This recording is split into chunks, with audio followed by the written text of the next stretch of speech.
Bapak Ibu yang dikasihi oleh Tuhan Yesus Kristus, salam sehat, merdeka. Hari ini kita semua bersama-sama merayakan Hari Kemerdekaan yang ke-76. Firman Tuhan hari ini diambilkan dari kitab Hakim-Hakim pasalnya yang ketiga, ayat 12 sampai dengan yang ke-30. Dan tokoh kita hari ini adalah Ehud. Saya memberi judul dari renungan kita hari ini adalah Kitalah Tangan Tuhan. Bapak Ibu sekalian, membaca kisah Ehud dalam kitab Hakim-Hakim sekalipun singkat, tetapi segera tergambar di dalam pikiran saya justru wajahnya Tom Cruise dalam film Mission Impossible. Rasanya apa yang dilakukan oleh Ehud adalah seperti kisah agen Ethan Hunt dalam film Mission Impossible sebagai agen MI2.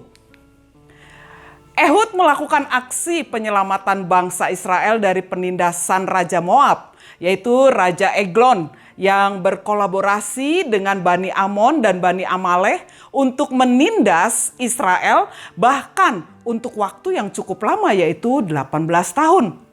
Harta benda Israel dikuras habis oleh Raja Eglon. Mereka harus membayar banyak sekali upeti.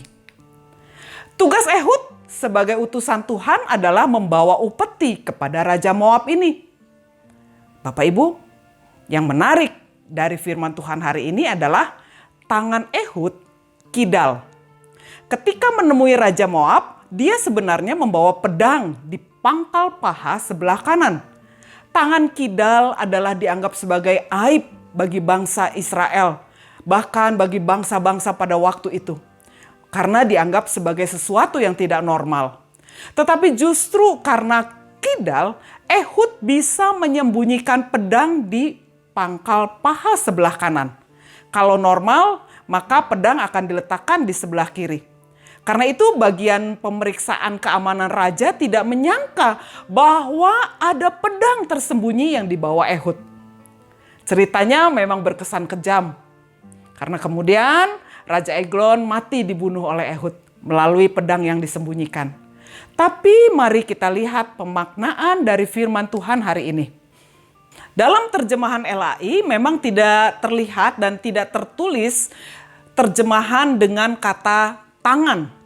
Hanya beberapa kali. Tetapi sebetulnya dalam bahasa aslinya, Bapak Ibu sekalian, kata tangan ini dituliskan bahkan sampai 8 kali di dalam kitab Hakim-Hakim yang kita baca hari ini. Dan ini berarti secara teologis ada makna tertentu dari kata tangan ini. Jadi cerita tentang Ehud ini bukan sekedar kisah pembunuhan atau spionase seperti Mission Impossible. Bagi orang yang hidup di dunia timur kuno, tangan kanan melambangkan tangan persahabatan, tangan yang baik, tangan yang diberkati.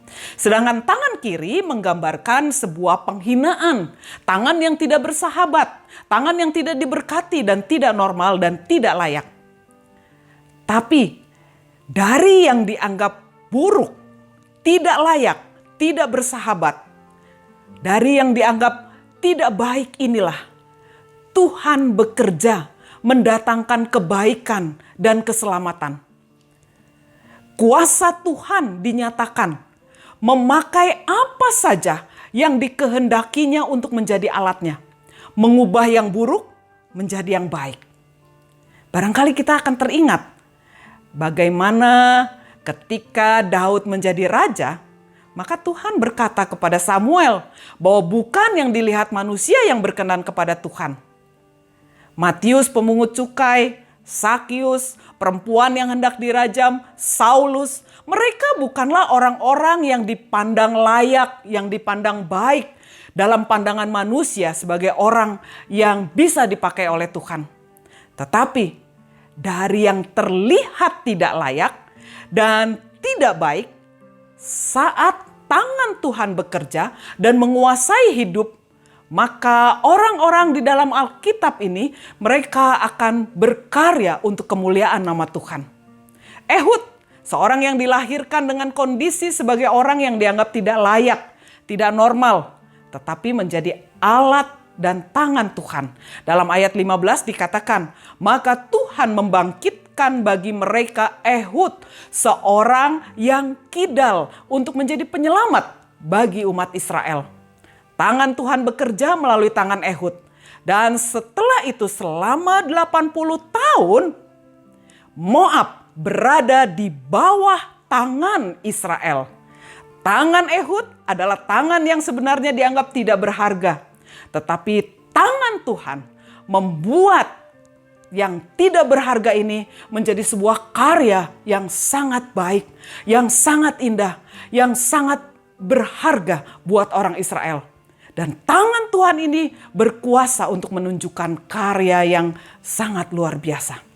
Tangan Ehud yang kidal adalah tangan yang membebaskan bangsa Israel dari penderitaan. Tangan yang bekerja untuk memerintah dan menuntun bangsa Israel untuk hidup taat pada Tuhan. Pesan buat kita jelas bahwa dengan tangannya Tuhan bekerja dan Tuhan tidak pernah berhenti bekerja. Dalam Mazmur 121 dikatakan dia tidak pernah terlelap atau tertidur. Tangan yang bekerja itu akan bekerja melalui kita juga. Bukan soal kita hebat, bukan soal kita layak. Tangan Tuhan memampukan kita menjadi tangannya. Tentu saja perlu hati yang bersedia bekerja baginya. Hati yang murni, hati yang tulus dan siap menggunakan tangan kita untuk menyatakan kasih Kristus. Kalaupun ada perjuangan, kesulitan, masalah, mari kita hadapi dalam terang Kristus. Hari ini 76 tahun Indonesia merdeka. Tema kemerdekaan kita adalah Indonesia tangguh, Indonesia bertumbuh. Menjadi tangguh dan tumbuh dibutuhkan tangan yang terangkat atau terlipat dalam doa dan permohonan untuk meneguhkan hati kita ketika tangan kita akan dipakai oleh Tuhan. Tetapi juga tangan kita harus bergerak menyatakan pekerjaan Tuhan bagi bangsa dan negara dan juga bagi sesama kita. Saya ingin menunjukkan sebuah gambar yang saya dapatkan, sebuah foto sebetulnya yang saya dapatkan dari sebuah rumah retret Pratista yang sering kita pakai juga untuk retret. Dan di situ ada sebuah patung tanpa tangan. Lalu di bawahnya ada tulisan, kamulah tanganku. Kitalah tangan Tuhan yang bekerja untuk kemuliaan nama Tuhan. Tuhan memberkati. Amin.